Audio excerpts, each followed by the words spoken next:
बिहार का बकाया 1,79,900 करोड़ जो 2000 में एनडीए की सरकार ने वादा किया था, वो अब आप दीजिए। श्री संजय झा जी यहाँ बैठे हुए हैं, आपके पास मौका है, टीडीपी से सीखने की जरूरत है कि आज की एनडीए सरकार आंध्र प्रदेश और बिहार के दम पे चल रही है। उनका तो जो मुख्यमंत्री थे उनको भी अब हटा के ये लोग दिल्ली लेके आ रहे हैं। तो कम से कम हमारे बिहार के साथी क्या कर रहे हैं? उनको एक मखाना बोर्ड दे दिया, उसमें खुश है, जो पहले से मखाना बोर्ड चालू था बिहार में। टीडीपी के साथियों से सीखना चाहिए, जेडीयू के साथियों को। बिहार के बंटवारे के बाद बिहार को वो 1,79,900 करोड़ रुपए नहीं मिला। बिहार को उस वक्त 1,79,900 करोड़ रुपए के वित्तीय सहायता राशि का वादा किया था, वो अब आपको लेना चाहिए।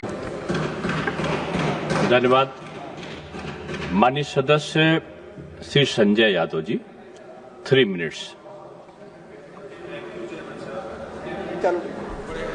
सर, जब आज आंध्र प्रदेश रीऑर्गेनाइजेशन एक्ट पे जो चर्चा हो रही है, तो इस चर्चा के दौरान मैं आपके माध्यम से पूरे सदन और देश को आज से सही 26 साल पहले ले जाना चाहूँगा। तब 25 अप्रैल 2000 को बिहार रीऑर्गेनाइजेशन एक्ट पे 9 घंटे की एक चर्चा हुई थी। तो उस दौरान ये बात हुई थी और केंद्र की उस वक्त भी एनडीए की सरकार थी, आदरणीय वाजपेयी जी प्रधानमंत्री थे। तो बिहार पुनर्गठन बिल 2000 में यह स्पष्ट प्रावधान था कि बिहार की क्षतिपूर्ति के लिए एक विशेष वित्तीय प्रबंधन किए जाएंगे।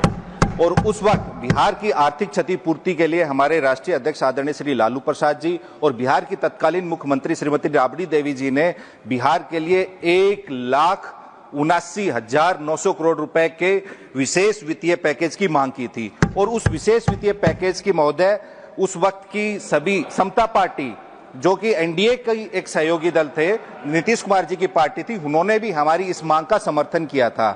तो महोदय, लेकिन क्या हुआ? बिहार के बंटवारे के बाद बिहार को वो 1,79,900 करोड़ रुपए नहीं मिला और आज तक नहीं मिला। महोदय, ये ऑर्गेनाइजेशन पे बात हो रही है, मैं रीऑर्गेनाइजेशन पे बात हो रही है। मैं वही कह रहा हूं कि आज की एनडीए सरकार आंध्र प्रदेश और बिहार के दम पे चल रही है, ये संतुष्टि है हमें। और ये मैं टीडीपी के साथियों को बधाई भी देना चाहूंगा कि विगत दो साल में ये आंध्र प्रदेश के लिए 2 लाख करोड़ से अधिक की वित्तीय सहायता राशि लेके गए और आज इन्होंने इस केंद्र सरकार को मजबूर किया है कि reorganisation Andhra Pradesh reorganisation act में अमेंडमेंट करा रहे हैं अपने भले के लिए। लेकिन हमारे बिहार के साथी क्या कर रहे हैं? उनको एक मखाना बोर्ड दे दिया, उसमें खुश है, जो पहले से मखाना बोर्ड चालू था बिहार में। तो उनको टीडीपी के साथियों से सीखना चाहिए, जेडीयू के साथियों को। उनका तो जो मुख्यमंत्री थे उनको भी अब हटा के ये लोग दिल्ली लेके आ रहे हैं। तो कम से कम टीडीपी के साथी बधाई के पात्र हैं। और एनडीए के साथी, हमारे जेडीयू के साथी श्री संजय झा जी यहाँ बैठे हुए हैं, आपके पास मौका है, टीडीपी से सीखने की जरूरत है कि आपने बिहार को उस वक्त 1,79,900 करोड़ रुपए के वित्तीय सहायता राशि का वादा किया था, वो अब आपको लेना चाहिए। और अब मैं, जैसे आपने रीऑर्गेनाइजेशन एक्ट को रिविजिट किया, अब आप राजधानी के लिए लेके आ रहे हैं। लेकिन महोदय, इसमें एक बात मैं आपके माध्यम से कहना चाहूंगा कि कल को किसी दूसरी पार्टी की सरकार आएगी, वो फिर रिविजिट करेंगे, वो कहेंगे कि इसको बना दो।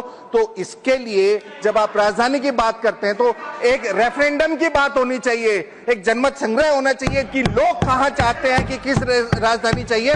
और इसी माध्यम से मैं फिर आपसे पुनः कह रहा हूं कि जो बिहार का बकाया 1,79,900 करोड़ जो 2000 में एनडीए की सरकार ने वादा किया था, वो अब आप दीजिए।